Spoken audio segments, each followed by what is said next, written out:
오늘은 그 이제 융천집 두 번째 뭐죠? 원형과 무식. 목차를 이제 아시다시피 1번부터 9번까지 융천집에는 이 넘버링은 되어 있지 않아요. 그렇죠? 근데 내가 넘버를 매겨야 좀 보기가 좋을 것 같아서 1번부터 9번까지 챕터를 넘버를 매겼습니다. 그래서 이제 1번하고 8번부터 정신의 본질에 관한 이론적 고찰과 초월적 기능, 동시성은 융천집 8권에 나올 거고, 나머지는 9-1, 9-2가 있는데 9-1이라는 내용입니다.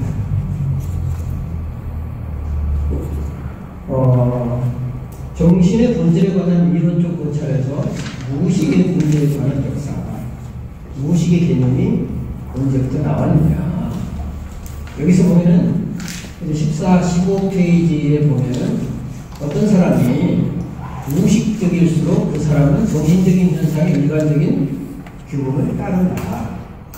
우리는 합리적인 사고방식을 가져야 올바르고, 또 의식적인 사고를 가져야 그대로 행동하고 또 사회 규범에 맞게 다르게 행동한다고 배워왔어요. 그런데 융은 무의식적인 사람일수록 전체 정신에 더 다가간다, 그런 뜻입니다.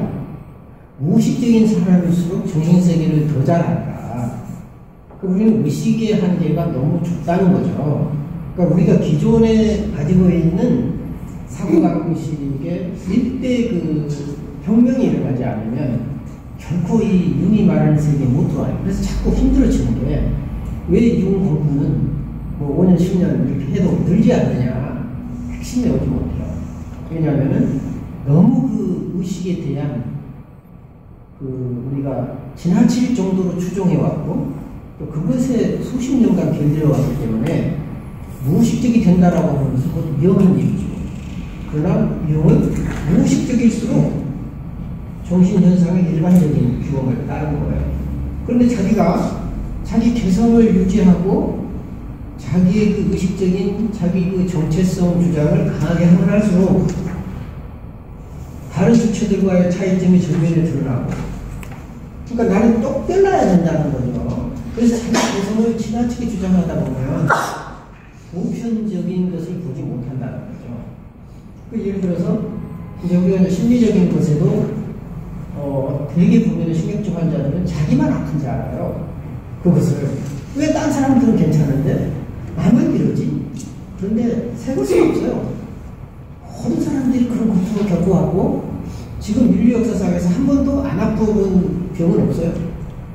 다 아픈 것들을 자기가 또 아픈 거예요. 특히 정신적인 거는 더 그래요. 이제 그 어떤 육체적이고 어떤 질병 같은 거는 발견되지 않는 것들이 새롭게 발견되지만, 정신적인 거는 다 알아본 것들이고 다 아파온 것들이에요. 그러니까 특히 우리 이제 정신적인 부분을 다루는 상담이나 심리 치료에 종사하는 사람들은 해안에 새 것이 없어요. 그것을 어떻게 해석해내고 어떻게 우리가 의식화시키느냐 하는 그런 방법론의 문제지, 나만 그런 것이 없단 말이죠. 거의 다 보편적인 거고, 우리 조상들이 겪어내오고 또 어쩌면 이겨내왔던 그런 것들이죠. 그래서 그런 것들 보면은 그렇게 절망하거나 낙담할 필요가 없다는 겁니다. 사실은 뭔가 자기가 그런 데는 이유가 있다는 거죠. 그래서 개인화 될수록 자기 개성을 추구할수록 보편을 보기가 힘들어진다. 그러면 또 그런 개성을 추구하지 말아야 되느냐? 그건 아니죠. 개성을 추구하면서도 보편의 세계를 보려고 노력을 해야 된다는 거죠. 그래서 그 심리학에서 무의식의 의미라는 게 뭘까? 의식의 문턱과 무의식의 가설은 모든 인식의 불가결한 원료, 즉 정신적 반응들, 심지어 무의식적 사고와 인식들이 직접 의식 형태, 아래 혹은 위에 존재하며 단지 문턱에 의해서 우리와 분리되어 겉으로 보기에 도달할 수 없는 것이 의미한다. 문턱이라는 표현을 했어요. 이것이 소위 말하면 초월적 기능이에요. 그 문턱을 넘어가는 거죠. 의식과 무의식 사이에 그 문턱이 있는 거예요. 하나의, 그런데 그 문턱을 넘기면은 의식과 무의식이 소통이 되는 거고, 넘기지 못하면 분열된 채 의식은 의식대로, 무의식은 무의식대로 있게 된다는 거죠. 그래서 의식과 무의식이 소통한다는 것은 굉장히 고통스러운 일이에요.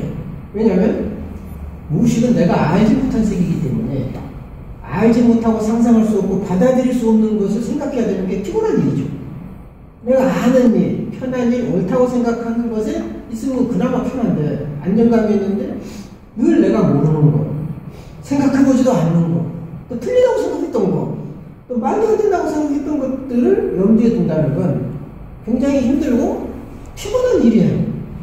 그래서 문턱을 넘을 생각을 안 하고 다듬어 버린다는 거죠.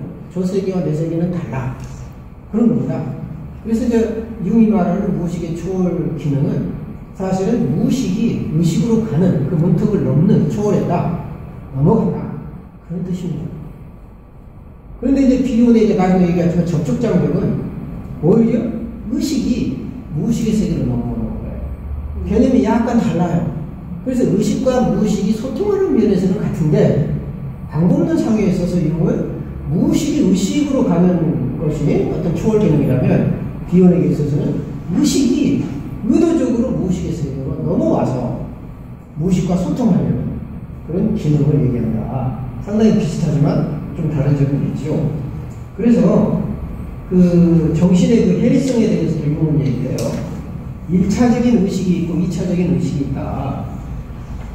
자, 그렇다면은 1차적인 자아가 있고 첫 번째 자아가 있고 두 번째 자아가 있냐? 그건 아니다라고 얘기해요. 그러니까 이제 어쨌든 1차 의식과 2차 의식이 있는데 1차 의식은 내가 알 수 있는 것인데요. 근데 2차 의식은 의식에서 분리된, 마치 무의식처럼 어쩌면은 마치 의식처럼 행동하지만 본래의 의식에서 분리된, 떨어져 나간 거라는 거죠. 이것이 약간의 이제 분열 현상이지만은 완전한 정신분열하고도 달라요. 그래서 여기 보면은 2차적인 의식은 우연히 자아의식에서 분리된 것이 아니라 특정한 이유 때문에 분리됐다. 그리고 하나의 인격적인 요소를 구성한다. 이것을 2차적인 의식이라 그렇게 얘기했어요. 나중에 보면은 융은 이제 그렇다면 꿈에 나타날 때 그 자아를 대변하는 다른 존재가 꿈에 나타나잖아요. 그럴 때 그러면 두 번째 자아냐? 그건 아니라는 거죠. 그래서 자아, 첫 번째 자아와 두 번째 자아는 아니라고 얘기해요. 그런 표현을 쓸 수 없다. 그렇지만 1차적 의식과 2차적 의식은 구별했어요. 이런 용어들이 굉장히 애매모호하고 그동안 별 중요하게 생각하지 않았기 때문에 넘어갔던 것들이죠.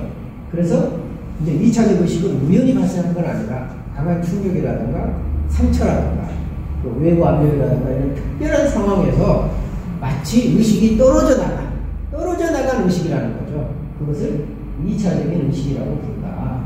그래서 이 2차적인 그 의식은 주체가 아직 본래의 의식으로 하는 일부를 발견하지 못한 거예요. 아, 내가 의식의 영역이 있는데 이 의식, 본래의 의식에 통합되어 있지 못하고 그 의식에서 처리하지 못하는 거죠. 떨어져 나갔다는 거예요. 마치 무의식 같아요. 무의식처럼 떨어져 나갔는데 이것이 제 자리로 돌아와야 됩니다. 어쩌면 프로이트의 개인 무의식적인 그 개념하고 상당히 유사한 2차적 의식이라고 하는 것 자체가. 그렇지만 융에게는 무의식하고는 집단 무의식밖에 없어요. 사실은 엄밀하게 말합니다. 개인 무의식은 무의식이 아니에요. 의식의 파생물에 불과합니다. 그러니까 프로이트하고는 전혀 개념이 다른 거죠. 프로이트는 무의식은 의식에서 파생된, 소화되지 못한 억압된 것들로 보는 반면에 융은 그것은 언제나 의식화될 수 있는 어쩌면 의식에서 밀려난 것들에 불과하다는 거죠. 그러니까 진정한 의미에서의 무의식은 아니라는 겁니다. 그래서 이제 프로이트는 정신분석을 통해서 어떤 의식으로 갈 수 있고 통합될 수 있다, 의식화될 수 있다고 보는데 융은 통합될 수 없고 의식화될 수도 없고 결국은 영원히 할 수 없는 원형의 세계가 있다. 그렇게 얘기를 합니다. 그러니까 원형의 세계는 우리가 어떤 의식으로 통합시킬 수 있는 것도 아니에요. 그리고 완벽하게 의식화할 수도 있는 것도 아니에요. 그 순간순간 원형과 대면해서 어쩌면은 통합하는 것도 순간순간 이루어지는 거지 영원히 그런 어떤 원형의 세계와 우리는 함께 할 수 있는 것도 아니거든요. 그러니까 상당히 개념이 프로이트의 정신분석적인 개념하고 너무 다른데 대부분의 상담 비용이라든가 이런 것들은 프로이트의 영향을 거의 뭐 한 90% 이상 다 받은 거예요. 그러니까 당연히 그렇게 생각을 해요. 그렇지 않을 수 있다. 이런 부분을 한번 생각해 봐요. 여러분들이 이제 친절하게 나중에 좀 필요가 있고, 그래서 어떤 충동과 의지에서 보면 시몬이라고 하는 영혼인 거죠. 영혼의 다른 말이죠. 시몬. 독일어 말로 제일레. 가이스트. 독일어 말로 가이스트를 정신으로 이제 이 책에 많이 번역을 했죠. 시몬 제일레라고 독일어 말로 영어로는 쏘 이제 그런 표현을 쓰는데, 시몬은 이런 어떤 생물학의 법칙하고는 다르다.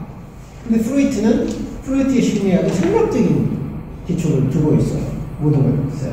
근데 여기서는 그 생물학적인 원리에서 설명할 수 없는 통계적 질서를 더 높은 비자연적인 상태로 변환시킬 수 있는 유일한 자연요인이다. 생물학적인, 통계학적인, 어떤 과학적인 원인과 결과 이론으로 풀어낼 수 없는 더 높은 세계가 있다. 그렇게 얘기를 하는 거죠. 그래서 저 의지의 한계를 인정을 해야 된다. 인지행동주의는 의식을 잘 알면 인식을 잘 할 수 있게 되고, 인식을 잘하게 되면 잘잘못을 판단할 수 있고, 옳은 판단을 해서 사회에 잘 적응하자는 게 인지행동주의의 치료 기본이에요. 근데 유중의 이론은 우리는 잘 적응하려고 노력하지만 의식이라는 것이 한계가 있다. 의식으로 풀어낼 수 없는 것들이 너무 많다 해서 출발해요. 그러니까 전혀 개념이 다른 거예요. 개념이. 그래서 의지는 정신의 한계를, 정신 영역의 한계를 넘어설 수 없어요. 어쩌면 의지는 의식의 한계조차도 못 넘어가요. 무의식의 세계를 넘나들기도 힘든단 말이죠. 그래서 의지는 본능을 감지할 수 없어요. 우리 본능적으로 올라오는 이 충동을 아무리 조절하려고 해도 안 될 때가 너무 많죠. 근데 계속 인지행동주의는 분노 조절법. 어느 정도 분노를 조절할 수 있어요. 훈련하고 연습하고. 그렇지만 모든 걸 우리가 화가 날 때 다 조절할 수 없어요. 본능적인 것을, 그리고 마음속에 있는 것까지도 겉으로 표출된 것을 약간 조절하기 어려운데 마음속에 있는 것까지 조절할 수는 정말 없는 거예요. 끊임없이 올라오는 마음속의 충동까지 어떻게 우리가 제어하겠습니까? 겉으로는 정말 약해가지고 강제할 수가 없어요. 정신, 가이스트를 지배할 수도 없어요. 그래서 정신을 지능으로 한정시켜서는 안 된다. 그래서 정신과 본능은 그 성질상 자율적이다. 의식은 자율적이 아니에요. 의식은 자율적이지가 않아요. 의지라고 하는 것은 사회적이고 집단적이고 윤리와 규범과 도덕의 영향을 받아요. 그리고 논리성의 영향을 받죠. 그 원인과 결과의 영향을 받지만 이 정신세계는 그 모든 것을 초월해버린다는 거죠. 본능도 비슷해요. 굉장히 자율적이라는 거죠. 두 가지 모두 의지의 적용 영역을 같은 방식으로 제한한다. 의지대로 되지 않는다. 너 왜 의지가 약하냐, 이런 식으로 상담을 하면 안 된다는 겁니다. 좀 자꾸 융을 공부하다 보면 융 이론 따로, 상담 따로 해요. 지금 이런 것들이 바로 상담 현장에서 바로 적용이 된다. 의지가 하면 안 된다고 융을 가르치는데 상담 현장에서는 너 왜 의지가 약하냐고 그렇게 한단 말이에요. 이제 공부 따로 하는 거예요. 이거 따로 하고 상담 현장 따로 한다는 거죠. 다시 말하면 의지의 한계를 인정하는 거고, 의지가 통하지 않을 때는 무의식에 맡기는 지혜가 필요하다는 거죠. 그래서 그 무의식에 있는 생명력을 우리가 유지하고 그 생명력을 끌어내주고 그 생명력을 보존해주고 그 생명력이 지속될 수 있는 환경만 조성해주면 되지, 우리가 의지대로 이성적인 사고로, 합리적인 사고로 아무리 계획을 세운다 한들 안 된다는 거죠. 그게 의식의 한계입니다. 공부 따로, 상담 따로 하지 말라는 거예요. 어찌 보면은 이 공부하는 우리의 그 이론들이 상담 현장에서 자연스럽게 나왔을 때 정말 놀라운 파격적인 효과를 낸다. 굉장히 이런 부분들을 이제 유심히 봐야 되는데, 그래서 이제 의식과 무의식의 차이라고 하는 부분이 아까도 이제 오전 시간에 설명을 드렸지만 단순히 알려지거나 억압되는 요소가 아니라 뭐죠? 알려지지 않는 정신적인 그 얘기는 뭐죠? 다른 말로 말하면 아직 발견하지 못한 의미예요. 모든 게 의미가 있어요. 의미들이 숨어 있어. 숨어 있는데 그 의미를 아직 발견하지 못한 것들이에요. 그러니까 알려지지 않은 정신적인 것들은 의미 추구를 안 한 것들. 의미 추구를 해야 되거든요. 아, 이건 어떤 의미가 있지? 뭔가 어찌 보면은 그 의미를 자기한테 다가온 순간순간에 대한 의미 부여를 할 때 나의 의식은 넓어지고 나의 정신세계는 넓어지는 거예요. 그것이 무의식과의 대화예요. 그런 것들이에요. 내가 생각하지 않은 것들에 대해서 생각해보고 거기에 대해서 가치 부여를 하고 그렇게 된다는 거죠. 그래서 우리가 전혀 알지 못하는 성질을 지닌 정신장애 측에도 함께 고려해야 된다. 정신장애라고 하는 것은 무의식을 포함한 의식 불가능한 모든 요소, 모든 정신세계를 통틀어서 정신장애라는 표현을 씁니다. 컴플렉스라고 하는 것은 뭐냐? 감정이 고조된 일종의 이제 강한 감정이라고 할까요? 무의식에 감정적으로 강조된 컴플렉스다. 그러니까 감정적으로 절제되지 않는 형태로 나오는 것은 컴플렉스. 그래서 의식은 합리적인 사고가 지배를 하잖아요. 그런데 컴플렉스는 합리성이 통하지 않죠. 그리고 굉장히 무의식적으로 나름대로 규칙을 갖고 자율적으로 움직여요. 아주 나름대로의 논리를 갖춰요. 예를 들어서 이제 요즘 보면은 리버 컴플렉스에 사로잡힌 여성들이 많잖아요. 그래서 이제 성형 수술을 요즘 성형 수술이 아주 높은 데까지 간다고 해가지고 말이 많은데, 하여간 그 성형 수술을 한 번 하기 시작하면은 계속 그 덫에서 빠져나오기가 참 힘든 거죠. 조금 하면 좀 이뻐지니까 또 조금 하면 고치겠지, 또 하면 잘 되겠지. 그러면서 계속 손을 대다 보면 나중에는 중독에 빠져서 이제 얼굴이 흉악하게 되는 경우가 굉장히 많고, 꼭 필요할 때 하면 되는데, 그러면서 그런 사람들의 말 들어보면 굉장히 논리적인 거예요. 나는 이래서 해야 되고, 이래서 해야 되고, 또 어디 이제 입사시험에서 떨어진 것은 성형수술을 안 해서 떨어졌고, 어떤 애는 성형수술을 해서 붙었고, 나름대로의 그 논리가 굉장히 정교하죠. 컴플렉스는 나름대로의 논리가 있어요. 근데 그 논리가 자기가 만들어낸 논리지 어떤 객관성이라든가 만인이 인정해주는 그런 논리는 아닙니다. 이게 바로 컴플렉스의 핵심이에요. 그러니까 컴플렉스에 빠지면은 완전히 무의식 상태에 있는 거라고 똑같다. 그래서 이 컴플렉스를 제거하는 길은 뭐냐? 의식화할 수밖에 없다. 아, 내가 왜 이런 컴플렉스에 빠져있지? 그리고 나의 컴플렉스의 논리는 뭐지? 하는 그 논리가 왜 나를 해치는 건가? 이거를 발견을 해야 합니다. 굉장히 우리는 방어 기술이 발달되어 있어요, 인간이. 이제 어쩌면 생존 전략이죠. 그래서 자기가 살아남는 것에 대해서 자기 행동, 사고방식을 완벽하게 설명해요. 아, 난 이래서 그래. 난 저래서 그래. 근데 이제 그렇게 새로운 것을 경험하지 못하도록 끊임없이 막고 있는 게 컴플렉스거든요. 그 컴플렉스의 논리가 있어요. 자기 자신을 지키는 논리.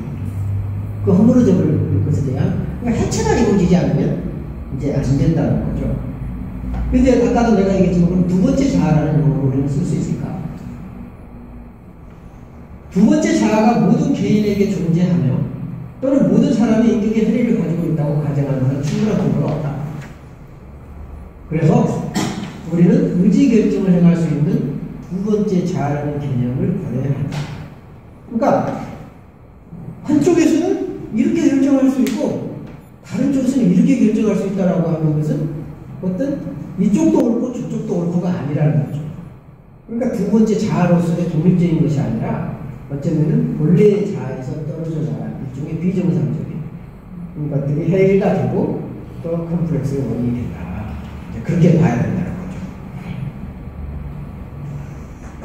그런데 여기서 이제 유이 중요한 말을 해요. 다중무의식으로서의 무의식.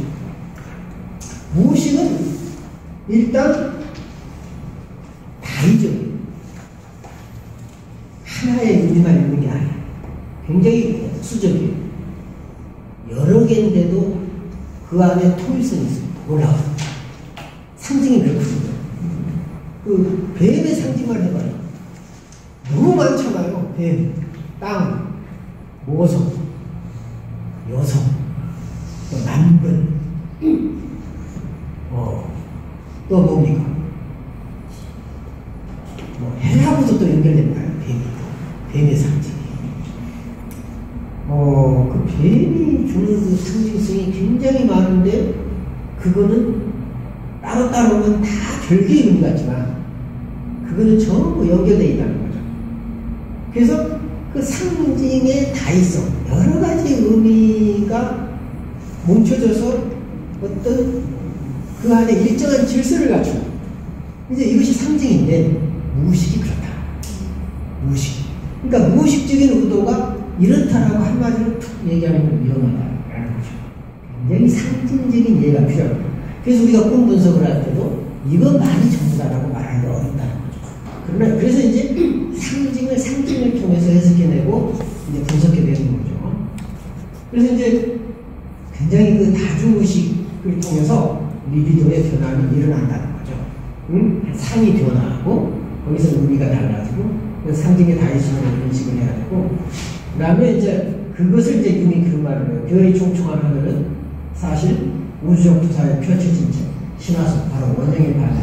수많은 별이 있지만 다 다른 것 같지만 우주라고 하는 하나 속에 조화를 이루면서 이제 구성하고 있다. 이런 뜻인 거죠.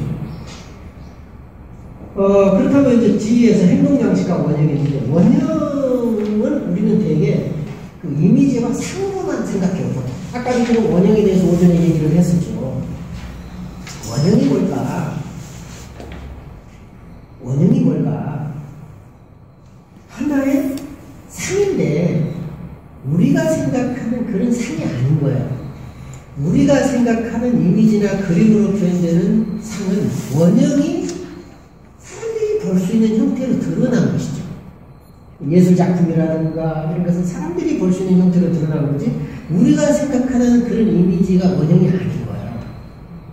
원형은 일종의 보이지 않는 틀이에요. 보이지 않는 틀. 그 보이지 않는 틀인데 무엇을 위한 틀이냐? 생각을 지배하는 틀. 생각의 근본. 생각을 일으키는 근본 틀.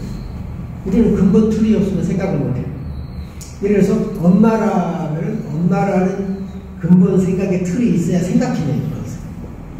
집이라고 하는 그 생각의 틀이 있어야 집이 이렇게 저렇게 설명을 해요. 그러니까 원형은 생각의 틀이다. 생각할 수 있는 모태라고 할까요? 모태. 그 다음 원형은 뭘까요? 행동의 틀이에요. 무슨 가야지 안 가야지, 머물러야지, 헤엄쳐야지, 공중을 날아야지 라고 하는 행동을 하려면 그 행동, 나른다라고 하는 개념이 먼저 있어야 돼요. 뛰려면 뛴다라고 하는 개념이 먼저 있어야 돼요. 개념이 없으면 뛸 수가 없어요. 그렇잖아요. 예를 들어서 생각해 봅시다. 1 더하기 1은 2예요. 그럼 1이라고 하는 개념이 있어야 하나 더한다. 그리고 더한다는 개념이 있어야 둘을 또 더할 거 아니에요. 근데 더한다는 개념이 없어서 빼거나 곱하거나 나눠버릴 수도 있는 거예요. 그러니까 참 우리는 너무 당연히 수학도 더하기 빼기 하면 되지 이렇게 생각하지만, 더한다는 개념이 없으면 더할 수도 없고, 뺀다라고 하는 개념 자체가 뭐 뺄 수도 없어요. 곱한다는 개념, 나눈다는 개념이 있어야 비로소 곱하고 나눈다는 거죠. 바로 그런 틀, 사고의 틀, 원형이에요. 그 원형은 세계 모두 공통하고, 인류 역사라든가 인종을 막론하고 다 공통적인 거죠. 그 행동의 틀. 그러니까 행동의 틀이 있어야 그 틀을 가지고 행동하지. 우리가 생각해서 행동하는 줄 알아요. 대부분 그러잖아요. 생각을 하니까 행동하지 그 생각은 어디서 옵니까? 그 생각의 틀에서 와요. 우리 스스로 발견하고 스스로 창조해내는 거 하나도 없어요. 주어졌어요. 주어진 그 틀을 가지고 우리는 시작할 수 있다는 거죠. 어쩌면은 시작의 원점인 거죠. 원형은 생각의 시작의 원점, 행동할 수 있는 시작점인 거예요. 그 원형이라고 하는 거. 신기하죠? 참 이해하기 어려워요. 원형은 우리는 굉장히 단순하게 이해하려고 하는. 벌써 보십시오. 인간은 그가 본능적으로 기능하는 그 활동의 동기가 있다. 이렇게 하게 된 동기가 있고, 그 다음에 본보기를 만들어 놓은 본능 유형이 있는데, 그것을 선언적으로 갖고 있는데, 그게 원형이다. 그러면 그 원형은 언제 발동이 되는가? 자, 원형이 언제 자기 자신의 모습을 드러낼 건가? 이제 그 말을 가지고 있는 70페이지에 대개 인간 의식이 어떤 관점을 취하느냐에 있다. 의식의 태도. 인간의 의식이 어떤 관점으로 가느냐. 원형에 대해서 어떤 관점으로 가느냐. 내면 세계에 대해서. 이런 생각은 어디서 왔지? 이렇게 묻는 거죠. 자, 여러분, 보십시오. 지금 여러분 생각 많이 하잖아요. 그리고 여기 올 때도 뭐 오늘 갈까 말까 하고 막 고민하고 집안에 일도 있고 또 다른 중요한 약속도 있는데 많이 지했잖아요. 이건 될까가 저건 될까가 갈등하잖아요. 근데 이제 그 일이 오기로 딱 했어. 근데 이제 일단 여러분은 이 세미나에 참석하기로 결정을 했어요. 그러면 이게 유리해서 아니면 교수님 얼굴 한번 보려고 아니면 도장에다 찍어야지 이제 여러 가지 그 이유로 왔다고 생각할 거예요. 그런데 그 전에 여기를 하도록 밀어붙이는 다른 요소가 있을 수 있는 거예요. 동기. 그게 뭐지 도대체 나도 모르는 거예요. 그 나도 모르게 나의 행동과 사고를 유발시키는 것이 뭘까? 이건 다 알 수는 없어요. 그렇지만 한 번쯤 생각하는 태도. 이게 바로 의식의 태도. 그게 의식의 관심이에요. 그래서 인간의 의식이 어떤 관점을 가지냐가 무의식에 대해서, 원형에 대해서. 그때 원형은 응답한다.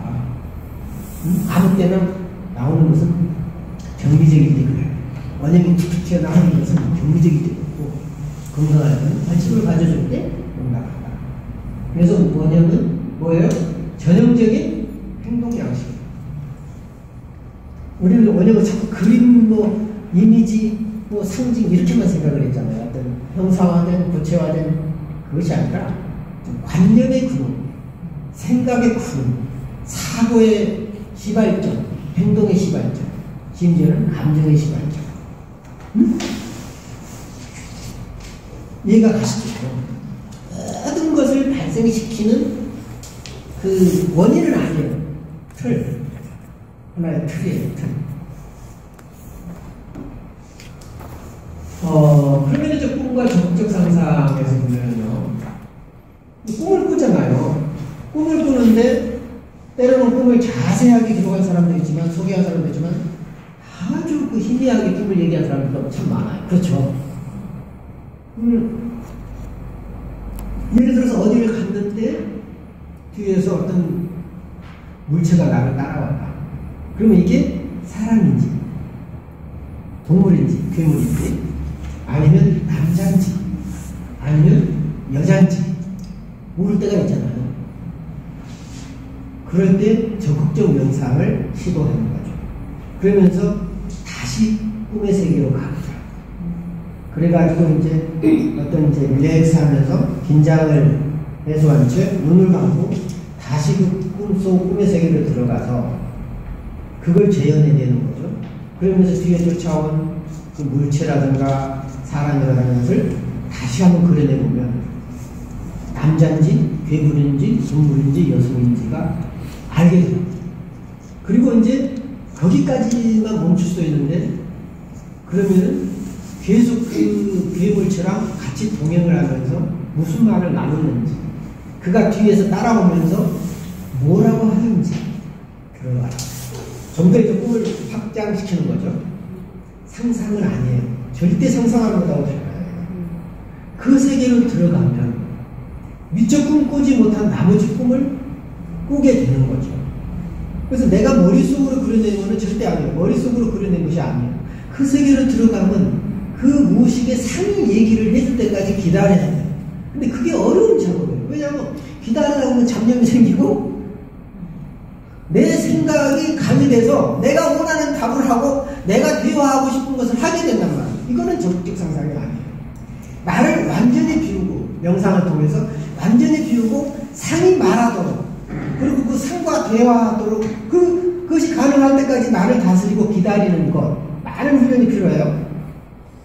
그리고 잘못된 생각으로 말을 엉망하거나 할 수는 없어요. 그래서 그런 적극적 상상을 통해서 꿈을 보완하고 꿈 내용을 더 자세히 하는 법을 육은 요구한다. 그러면 꿈이 더 분명해지고 꿈이 파악이 된다. 여기까지 하고 좀 쉬었다 하시죠.